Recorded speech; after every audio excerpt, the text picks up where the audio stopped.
What's going on, guys, in the works? And I've got a super special video today because we're going to be reviewing a piece of hardware that I have been using for the past couple of weeks to record Battlefield 4, which is something that a lot of you guys asked me about. I've done these videos in the past, but we're going to be talking about the AverMedia Game Capture HD2, which is AverMedia's newest capture device. Now, I've done reviews of the Live Gamer HD, which I really did like. That is my favorite AverMedia product, as well as the AverMedia Live Gamer Portable, which you can see right here is a smaller offering. It was actually their attempt to kind of scale things down. You can actually take this with you. So when I was at the Battlefield 4 Showdown live event in London, I took this. When I went to PAX, this is what I took, because you can actually put an SD card in there and record on the go. You don't actually need any sort of auxiliary power. It can power the device from just the USB port. Well, AverMedia has gone a step further. With this new Game Capture HD2, you can actually put a hard drive, yes, a full-size hard drive in the back of it. So this is the device right here. You can see it's a pretty compact package. It doesn't offer a lot in terms of like space saving, but that's because you can actually pop off the back and put a full-size hard drive in there. When I actually got this device, I didn't know that, and I was looking at it, I was like, man, this is awesome. So you can see this is an SSD. It slides right in there, just like that. So you can actually record directly onto the SSD.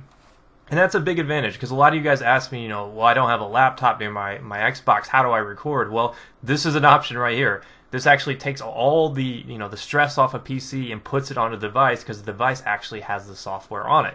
So that's one of the cool things about it, was that you could actually edit directly on the device. Now, before I get too much further into this particular piece of hardware, I want to point out that it does have a Ethernet port. And that's a big deal, because if you want to record and edit directly on this device, let's say you're doing the live comms, because it does have a spot where you can do direct live comms, and you want to upload straight to YouTube from the device, you can do that. So you don't actually need a laptop at all. So I think that's one of the biggest strengths of this, is that you can actually be a console gamer and never touch a PC and upload your footage, which I thought was a pretty revolutionary thing, considering that Xbox One and PS4 are going to have the DVR capabilities. A lot of these game companies were looking for a way to stay relevant. I think this is a pretty big advantage. So I did like that about the device. Now, as far as features and stuff like that, it's overall a good package. I would definitely recommend it if you're a console gamer and you don't really have access to a really good laptop. You don't want to have to worry about rendering and stuff like that.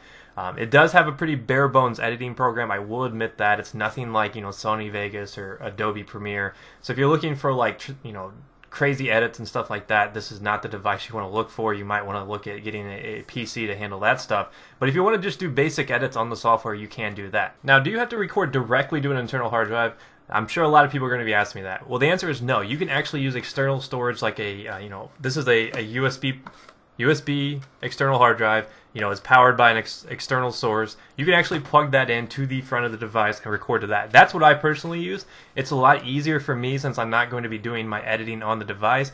I can actually hook up my external hard drive, record onto that, move it to my PC, and do my editing.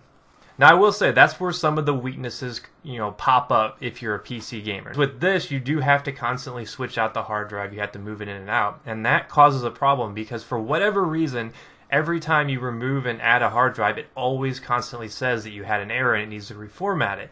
And it probably takes about 2 minutes for that to do that, and sometimes you do get corrupted footage. So that was one of the things that I did not like about this, was that I felt like the software was really, really slow when it came to navigating menus, reformatting hard drives, stuff like that. Because it happened pretty constantly. I would constantly get an alert saying that I removed my hardware incorrectly, even though that was not the case. I also found that the power on does not always work. It always seems to decide just randomly when it actually wants to work. So that was one thing I didn't like about it. Now, that brings me to the one thing and the biggest problem I had with this particular device. Even though I think it's a really awesome package for console gamers, from the PC side of things, I didn't like the fact that it burned the AverMedia logo into my monitor. It did go away after a while, but that's one thing you need to keep in mind when using this. If your computer goes to sleep, it will put up a logo on the screen. That logo basically says that it doesn't have any sort of internal, memory feeding into it, so it's not showing any resolution or anything like that. And I made the mistake of walking out of my room when that happened, and that logo stayed up on my computer for a few hours, and actually burned the logo into my screen for a while. Luckily, I was able to reset my monitor, and it did go away, but that was a pretty big inconvenience. So I will warn you, if you're a PC gamer, to watch out for this. Now, would I recommend this to people? Absolutely. I think this is a good capture device if you are going to be recording consoles. If you're a PC gamer, you might want to look at some other options. There's a lot of really good AverMedia cards like the Live Gamer HD. I even like the portable better for PC gaming because you can record directly on the actual PC versus an external device. But if you're a console gamer who has their console away from the TV and you want to record at you want to sit on the couch and record and stuff like that, this is what you want. This is hands down the best for doing that, because you can put it onto a mass storage device like a big SSD, a big hard drive, anything like that.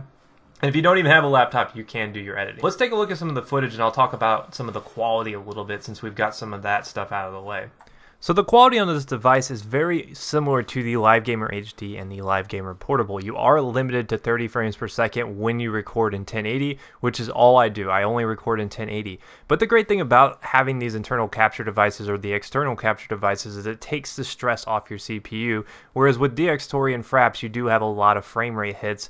Even with DxTory, I'm a huge DxTory fan, and you still get a slight, frame rate hit when you are using it, even though it is substantially less than Fraps. But with these, you do get to record in a pretty solid quality. I would say the quality and the vibrance of these colors on the, the Game Capture HD2 is a lot better though than the Live Gamer HD, which is a big plus. However, you're still pretty limited by the fact that you can't record in 60 frames per second, and that's something that I really look forward to in some future devices.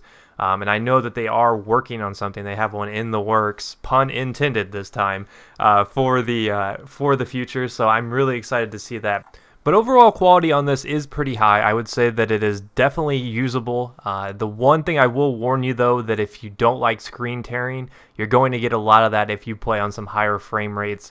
I get a lot of screen tearing unless you duplicate your monitor. And you can't really duplicate your monitor with this device though if you are using an AMD card. So that is one thing to consider. The fact that you can only record in 30 frames per second does lead to a lot of screen tearing. And I'm still working on some workarounds. This particular clip isn't too bad, and that's one of the reasons why I showed it. But some of the maps that are a little bit more demanding, you do see a little bit of screen tearing from time to time. So overall, it is a pretty good package. I would definitely recommend it if you're a console gamer, you're looking for a great option, a great way to edit your footage without a PC. This is the way to go. If you're a PC gamer, you might want to look at some of the other options that are out there. But overall, I'd probably give this about 3.5 stars out of 5. I think it's a pretty good device. It's definitely a step in the right direction, and it's kind of cool to see how far we've come with capture devices. So be sure to let me know if you have any questions. My inbox is always open to help you guys kind of troubleshoot things. I have answered a lot of questions in the past. Just send me a little message, and I'm sure I can help you out with whatever problem that you're having with this device. But I will see you guys next time. Peace.